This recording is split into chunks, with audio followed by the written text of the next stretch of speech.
tumalirize bulungi. Mudde John Bosco. Yes. Lawyer was Samona.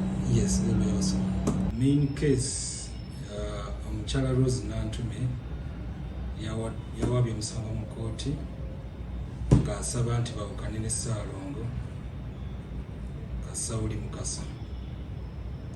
Akoze allegations nyingi zetugenda nga bwe mbagala tugenda kuteeka mu okwewozaako kwaffe mu nnaku 15 nga tubannyonnyola sayidi yaffe oba sayidi ya Ssaalongo. Abafumbo bampeta kiri kikyakkanso okusinziira ku Ssaalongo si bafumbo nedda okusinziira ku mateeka ga Uganda obufumbo bwa mirundi ena. Waliwo customary marriage, waliwo Hindu and Mohammedan marriage, waliwo civil marriage ne Christian marriage.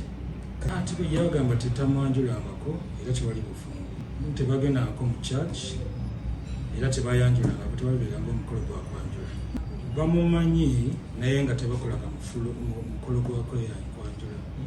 Ekyo kyanjawulo, omuntu asobola okubeera n'omukyala ne bazaala abaana ne babeerera bonna emyaka 2 oba 3. Ekyo kibeerawo mu Uganda, nze nawe mukikiriza, naye tekitegeeza nti bafumbo. Nono si kituufu. Abantu abo baatwalibwa mu maka ge, Ssaalongo yasooka mwebuuzaako. Ssaalongo yali ayagala okulima kalitunsi ttaka eriraanye n'amaka ago. Kyenjagala okubannyonnyola ekisooka nti amaka ago ga bujjajja si ga Ssaalongo nga ye. Ennyo amaka ago ebaziika jjajjaawe ne jjajja wa jjajjaawe ne baganda balala we babaziika. Nga mbadde mbannyonnyola nti Ssaalongo yali atuuse ekiseera nga ayagala kulima kalitunsi ku ttaka eririraanye awo, n'agenda ewa Nnaalongo n'amutegeeza n'amusaba nti mbadde nsaba bakoleseeko rooms 2 ku boys quarter kuba nnyumba ennene eriko ebisenge bingi, era Nnaalongo mwennyini yayingira mu boys quarter n'alongoosa rooms 2.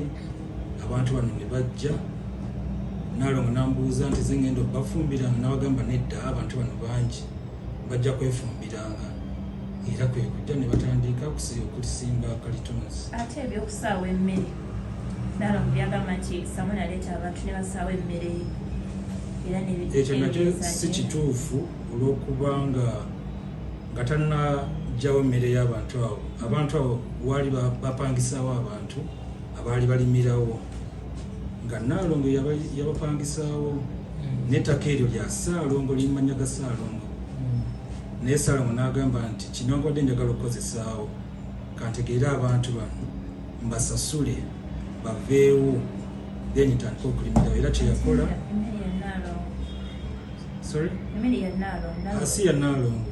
Kyetukubuulira kyekyofe kyetumanyi nti Ssaalongo yakwata ssente n'asasula abantu abaali bali. Kati mu nsonga nga gino Ssaalongo aba alina looya we wa ddembe okukiikirirwa looya we mu kooti, naye omusango omukulu ogunaba gutandise kuba waliwo main case gye bafairinga, era tugenda kuteekamu okwewozaako kwaffe mu nnaku 15.